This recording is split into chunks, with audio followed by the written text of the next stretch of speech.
Imagine waking up one day with the unmistakable sense that someone is standing behind you. You spin around. No one's there. The room is quiet, familiar, yet the air feels charged, as if a presence has just slipped out of view. You tell yourself it's nothing, a trick of the nerves, a fleeting shadow. But the feeling persists. Day after day, moment after moment, it stalks you.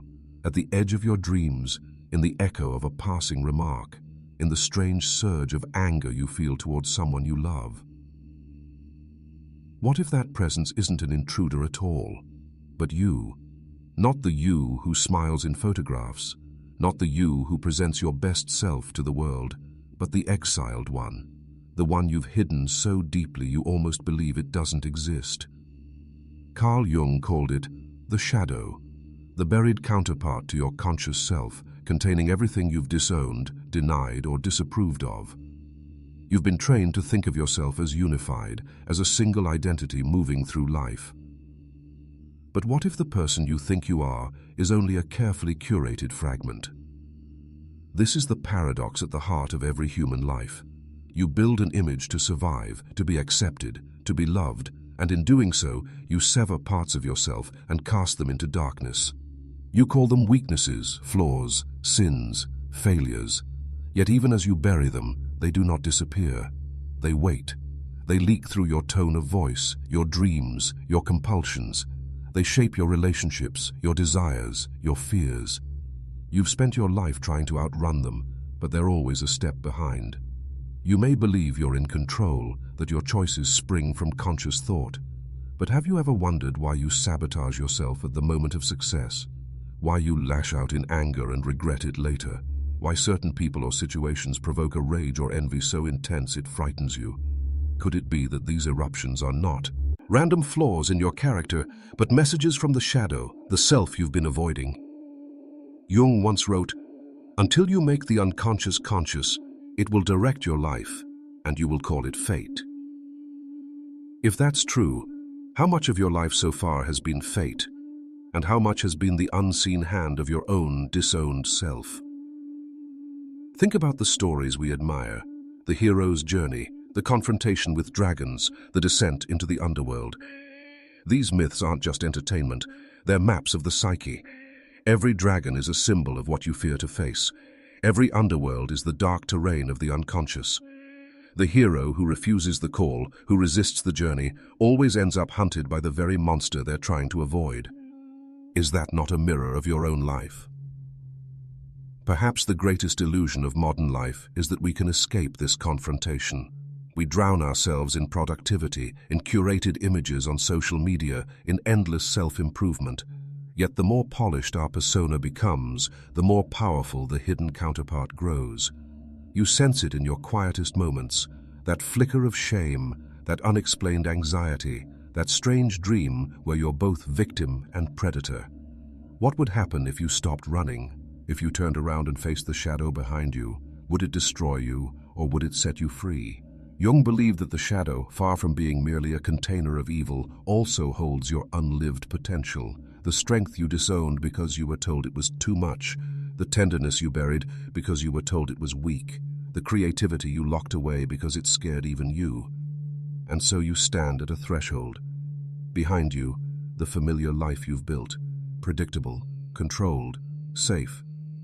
Before you, the door into your own darkness. Most people never open it. They spend their lives haunted by glimpses of what might have been, blaming external circumstances for an inner exile they never dared to end. But something in you is stirring. Why else are you here reading this? Why else does this question, right, now feel heavier than all your other questions? The shadow you've been avoiding has been waiting for this moment, not to punish you, but to be seen, to be integrated, to be transformed. You sense that presence more clearly now. It isn't a stranger. It's the collection of everything you were told not to be. As a child, you learned which emotions were acceptable and which were dangerous. Maybe your anger scared your parents, so they told you to be nice until niceness became a mask. Maybe your curiosity embarrassed your teachers, so you learned to shrink yourself until questions felt like threats. Each moment of suppression was a tiny cut, and those cuts built the figure now standing behind you, the shadow. Carl Jung didn't invent the idea of hidden selves, but he gave it a name, a shape, a language. Freud spoke of repression and the unconscious. Nietzsche spoke of becoming who you are as a lifelong act of rebellion. Schopenhauer believed human beings are driven by forces they can barely comprehend. Jung saw these threads converging. He argued that what you disown does not vanish. It becomes autonomous, a splinter personality lodged in your unconscious, and because it's unconscious, it acts without your permission. This is the hidden problem. You are at war with yourself, and you don't even know it. Modern life has only deepened the wound. We live in what Aldous Huxley called the age of noise, where every moment is filled with distractions that keep us from looking inward. Social media amplifies the persona, the public mask, until it's all some people know of themselves. You're rewarded for showing the right emotions, punished for showing the wrong ones. The unconscious, meanwhile, grows restless. It leaks through passive-aggressive comments, through compulsive scrolling, through that inexplicable sense of emptiness after another dopamine hit fades.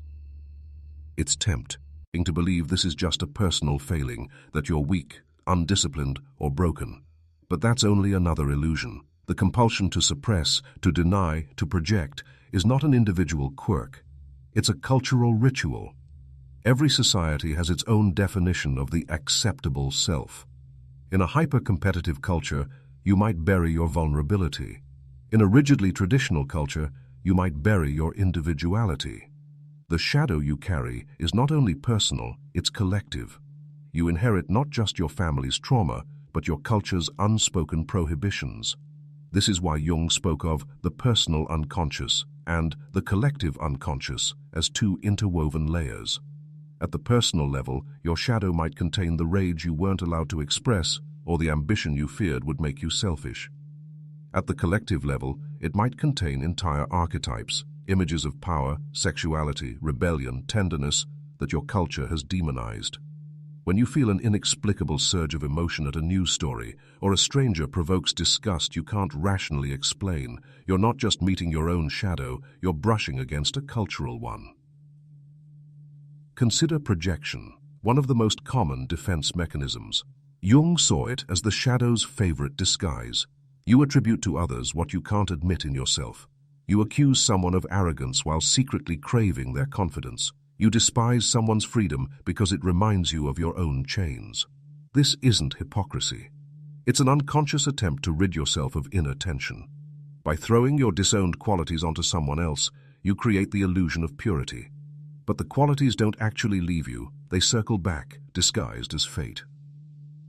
Nietzsche warned of this cycle when he wrote, "Beware that when fighting monsters, you yourself do not become a monster." He wasn't speaking only of external enemy. He was warning that when you wage war on your inner monsters, they mutate.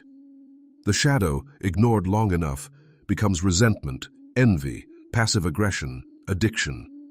Jung put it bluntly, the brighter the light, the darker the shadow. The more virtuous your self-image, the more dangerous the unacknowledged counterpart becomes. Why then do we persist in this suppression? Because it works, at first. It buys acceptance, survival, belonging. The child who buries his rage is less likely to be punished. The teenager who hides her vulnerability is less likely to be humiliated. The adult who polishes his persona is more likely to get the job. But the cost is high. The shadow doesn't only contain your bad traits, it contains your unlived life. Every time you exile a part of yourself, you exile a source of energy. You become flatter, more predictable, easier to control, not just by others, but by your own unconscious patterns. This is not a call for indulgence. Integrating the shadow is not about unleashing every impulse without restraint. It's about contact, about seeing, naming, understanding, and consciously choosing how to express the energy you've repressed. Jung called this individuation, the process of becoming a whole human being rather than a fragmented mask. But most people never get that far because the first step is terrifying. To admit the shadow exists is to admit you're not who you think you are. It's to realize that much of your morality, your identity, even your goodness might be built on denial. Sartre described this as bad faith, the refusal to confront the freedom and responsibility at the core of human existence. As long as you can blame society, your parents, or human nature, you can avoid that confrontation. But deep down, you know you're complicit in your own self-division. And so the problem remains hidden, even to yourself. You keep refining your mask, hoping the mask will ons. A day feel like your real face. Yet in your dreams, in your sudden outbursts, in the tightness of your chest before a difficult conversation, the shadow whispers, "I am still here." This is the stage you're in now, sensing the presence, beginning to name it, feeling the weight of everything you've avoided. It's uncomfortable, but it's also the beginning of freedom. Jung believed that when the shadow comes into view, you're on the threshold of transformation, but the threshold is only the beginning. Because seeing the shadow is one thing, understanding how it shapes your life, often invisibly, silently, without your consent, is something far deeper and far more urgent. You've begun to glimpse the hidden war inside you, but its true power isn't just in the inner conflict you feel, it's in the silent ways it organizes your life without you even realizing it. The shadow doesn't only live in dreams and outbursts, it hides in your habits, your attractions, your fears, the paths you take, and the ones you never dare to step onto. Think of the last time you sabotaged something you cared about. Maybe you missed a deadline for a project you believed in. Maybe you ended a relationship that was beginning to feel real. On the surface, you had reasons: stress, incompatibility, bad timing. But look closer. Was there a flicker of panic beneath your explanation? A sudden sense of danger when things were going too well? That panic may have been your shadow, the part of you convinced you don't deserve success, intimacy, or freedom, acting out its script. Neurology has a term for this: implicit memory. Experiences you don't consciously recall still shape your nervous system, priming you to respond in patterns you didn't choose. Add cognitive biases like confirmation bias and negativity bias, and you begin to see the trap. You filter reality in ways that protect your self-image, even if it suits you. Oasts you, your future. You avoid risk under the guise of prudence. You stay small under the guise of humility. You distrust others under the guise of realism. The shadow wears many masks, and each mask feels like truth. But the consequences don't stop at your private life. Because everyone carries a shadow, societies develop collective shadows too, qualities and energies a culture refuses to own. One society projects its violence onto outsiders, another its sensuality, another its greed. Whole populations act out repressed forces under banners of righteousness. History's darkest chapters, from witch hunts to genocides, are what happens when a group projects its shadow onto a scapegoat. Jung saw Nazi Germany as a collective eruption of the unintegrated shadow, a nation projecting its fears and rage onto the other, until destruction followed. Look at today's world through this lens, and you'll see echoes everywhere. Online outrage mobs, polarized politics, conspiracy theories that demonize unseen enemies. We think these are new problems of technology, but they're ancient patterns given digital speed. The more a society polishes its image of virtue, the more viciously it hunts the mirror of its denied impulses. The same dynamic that plays out in an individual psyche plays out on a cultural scale. This isn't just a grand abstract idea. It lands in your own body, your own relationships. The coworker whose success fills you with resentment might be showing you a part of your shadow, the ambition you disowned because you were told it was selfish. The partner whose vulnerability makes you uncomfortable might be stirring the tenderness you buried because you thought it was weak. Every person who triggers you is a potential messenger, but because you don't recognize the message, you shoot the messenger instead. You criticize, avoid, gossip, withdraw, anything to keep from feeling the disowned energy rising in you. And the more you repress, the more your shadow will find indirect routes of expression. Jung described dreams as one of those routes. You may dream of being chased, trapped, humiliated, or double-faced, images of the very aspects you're hiding. Physical symptoms can be another route: unexplained tension, stomach pain, headaches that arrive when certain topics come up. Even random accidents can be the unconscious trying to slow you down, to force a confrontation you've been avoiding. This is where the shadow begins to feel like destiny. You tell yourself, "This is just who I am," or "Life is unfair," or "Other people always do this to me." In reality, your unacknowledged self is choosing for you. You're not unlucky, you're patterned. Until you make the pattern visible, it will feel like the world is conspiring against you. The most dangerous consequence of an unintegrated shadow isn't a single bad habit or a single failed relationship. It's the slow erosion of authenticity. Over time, you become so skilled at maintaining your persona that you forget there was ever anything beneath it. You laugh at the naive dreams of your younger self. You tell yourself you've matured, but sometimes, late at night, you wonder if you've merely shrunk. You feel a hunger you can't name, not for food, not for success, but for aliveness.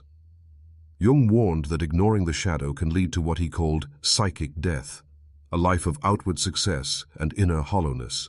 You see this in the executive who achieves every goal but can't sleep without pills, in the artist who loses their creative spark after chasing fame, in the parent who gives everything to their family but resents them in secret. When you exile parts of yourself, you exile the energy that makes you feel whole. Without that energy, you may feel safe, but you do not feel alive. And yet, paradoxically, the shadow isn't only a destroyer, it's also a potential ally. The same force that sabotages you can become the source of your greatest power if you learn to engage it consciously. Anger can become courage. Envy can become vision. Fear can become wisdom. But this transformation doesn't happen automatically. It requires a deliberate rebellion against the habits of repression you've practiced for years. This is the turning point. Up to now, you've been hunted by your shadow. You've felt its presence, traced its roots, and seen its fingerprints on your life and your world. The question now is whether you will continue to live as prey, or turn around and face what's been chasing you. This is where the real work begins, not in denial, not in self-judgment, but in the radical act of seeing and integrating what you've spent a lifetime avoiding. This is the rebellion Jung hinted at, a rebellion not against society or others, but against your own unconscious autopilot. The next step is dangerous, but it's also liberating, to break the pact of avoidance and begin the process of integration. There comes a moment in every great story when the hunted turns to face the hunter. The dragon's breath still scorches the hero's back, but instead of running, the hero stops, turns, and locks eyes with the beast. That moment, terrifying, trembling, electric, is where everything changes. You've reached that moment now. Rebellion, in this sense, doesn't mean rage or destruction. It means refusing to live on autopilot. It means withdrawing your consent from the unconscious patterns that have ruled you. Jung called it individuation, the process of becoming whole. But wholeness begins with a simple, radical act. You look at what you've avoided. You let the shadow step into the light. How do you do this? Not by analyzing it from a safe distance, but by cultivating a direct relationship with it. Imagine sitting down with a person you've long feared to meet, a lost sibling, an estranged friend. You don't start by arguing, you start by listening. The same is true of the shadow, the furteurs. First rebellion is attention. Begin with observation. Notice your triggers, the people who provoke you, the situations that drain you, the dreams that unsettle you. Instead of dismissing these as annoyances, treat them as encrypted messages. Ask yourself, what quality in them is mine, disowned? This isn't self-blame, it's self-inquiry. Projection dissolves when you reclaim what you've thrown onto others. Then move deeper. Journaling, active imagination, and dream work were Jung's favorite tools. When you write your dreams without censorship, images from the unconscious start to reveal their logic. When you dialogue with a dream character, literally write out its side of the conversation, you give voice to the parts of you that have been silenced. Over time, you begin to recognize your shadow not as a monster, but as an exiled ally. You can also practice what some therapists call shadow tracking in daily life. When you feel disproportionate emotion, a flash of envy, a surge of contempt, a sudden sense of inferiority, pause. Don't suppress it. Ask, what am I believing about myself right now? What need or power is hiding inside this feeling? Sometimes the answer is small but precise, a hidden desire, an old wound. Sometimes it's enormous, an entire dimension of yourself you've never dared to live. This rebellion is not easy. The persona you've built will fight to survive. It will tell you you're overthinking, being dramatic, indulging negativity. Friends and family may reinforce the mask because it's the version of you they're comfortable with. You may even feel like you're betraying yourself, but each time you turn toward what you've disowned, you loosen the grip of unconsciousness. Paradoxically, integration doesn't mean indulging every impulse. It means bringing it into conscious choice. You may discover, for example, a violent fantasy lurking in your shadow integration. Integration doesn't mean acting it out. It means asking what energy underlies it. Anger, assertiveness, the hunger for freedom, and finding a healthy channel for that energy. Likewise, the envy you've felt for someone's boldness may be a signal to develop your own courage rather than to tear them down. History is full of individuals who embodied this rebellion. Jung himself, after breaking with Freud, descended into what he called his confrontation with the unconscious, filling his red book with visions, drawings, and dialogues with inner figures. It looked like madness from the outside, but it forged the foundation of his life's work. Nietzsche, after a lifetime of wrestling with his inner demons, wrote of the great health that comes after the long illness of self-division. Even spiritual traditions echo this path. Christ's 40 days in the desert, the Buddha facing Mara under the Bodhi tree, the shaman's initiation in the underworld. Each is a story of turning inward, meeting the feared force, and emerging transformed. Why is this rebellion so rare? Because it asks for something more frightening than suffering: freedom. When you integrate your shadow, you can no longer blame fate or others for your patterns. You must take responsibility for your power as well as your pain. Sartre called this the vertigo of freedom, the dizzying awareness that you are the author of your life. Most people choose the comfort of chains over the terror of possibility. But you are different, or you wouldn't be reading these words. Some part of you is already rebelling. Each moment you sit with your shadow instead of running from it, you reclaim a fragment of your life force.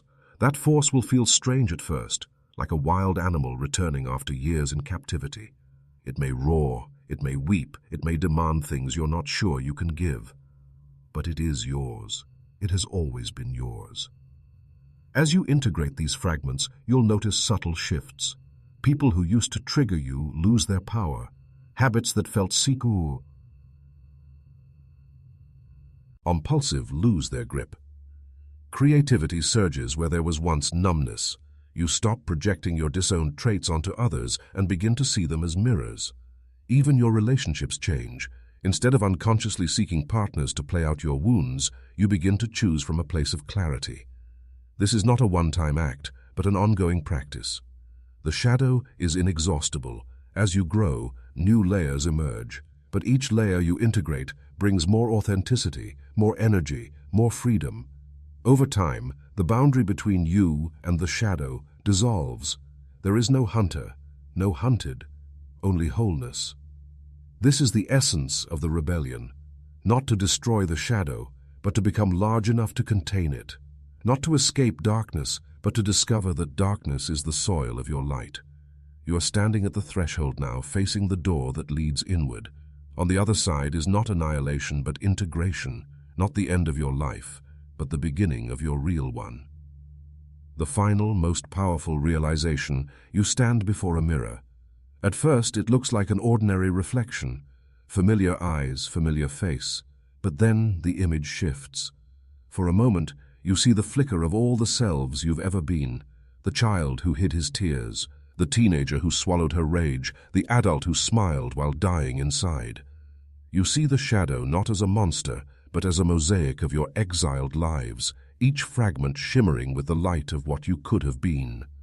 And then, something even stranger happens.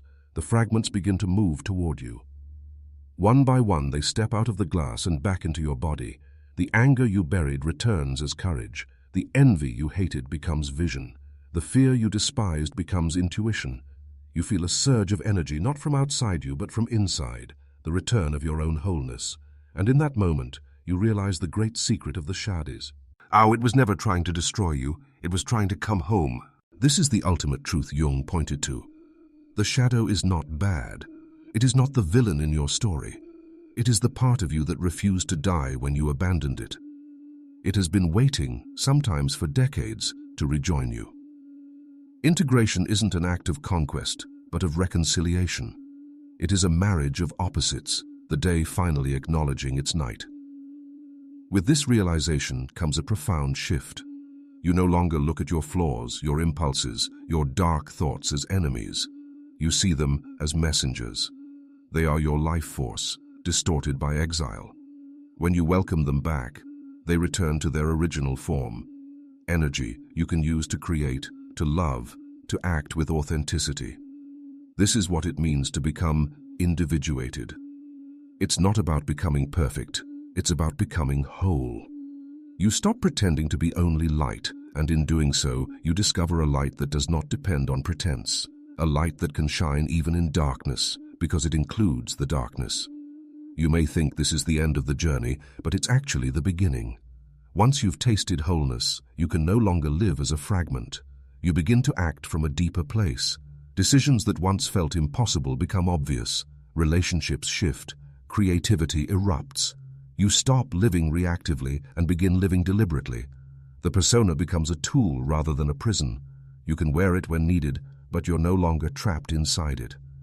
And something else happens, something that ripples outward. When you integrate your shadow, you contribute to healing the collective shadow. Every time you take back a projection, you reduce the fuel for hatred, scapegoating, and polarization. Your inner work becomes outer work. This is not lofty idealism, it's simple cause and effect. The less you demonize your own darkness, the less you need to demonize others. The more whole you become, the more space you create for others to be whole. This is why Jung insisted that the greatest contribution one can make to society is to become a whole person. Not because wholeness makes you superior, but because it makes you less dangerous, less likely to project your unowned pain onto the world, less likely to unconsciously repeat the patterns of history. In this sense, meeting your shadow is not only a personal act of courage, but a political and moral one. At a deeper level still, integration reveals another paradox. The shadow is not separate from the self you've always been seeking. In Jung's model, beyond the persona and the shadow lies the self with a capital S, the totality of your being, conscious and unconscious, finite and infinite. The self is not an ideal, it's your original nature, obscured by division. When you integrate the shadow, you don't become the self, you remember it. The experience can feel like waking from a dream you didn't know you were having. The compulsions, the fears, the endless search for external validation begin to fall away. You no longer need to fix yourself because you realize you were never broken, only divided. And you see others differently too. Their shadows no longer terrify you. You recognize them as mirrors of your own. Compassion arises not as a moral obligation, but as a natural response. From this place, life doesn't become perfect. Pain still comes, loss still happens, but your relationship to it changes. You no longer collapse into shame or project blame outward. You hold the tension of opposites, joy and sorrow, strength and vulnerability, without splitting into fragments. This is psychological freedom. This is spiritual maturity. And so, the ultimate realization is not a dramatic revelation, but a quiet knowing. Everything you ran from was a piece of you. Everything you feared was your own potential in disguise. The monster at the door was the guardian of your treasure. The shadow behind you was your own outline, waiting for you to turn and see it.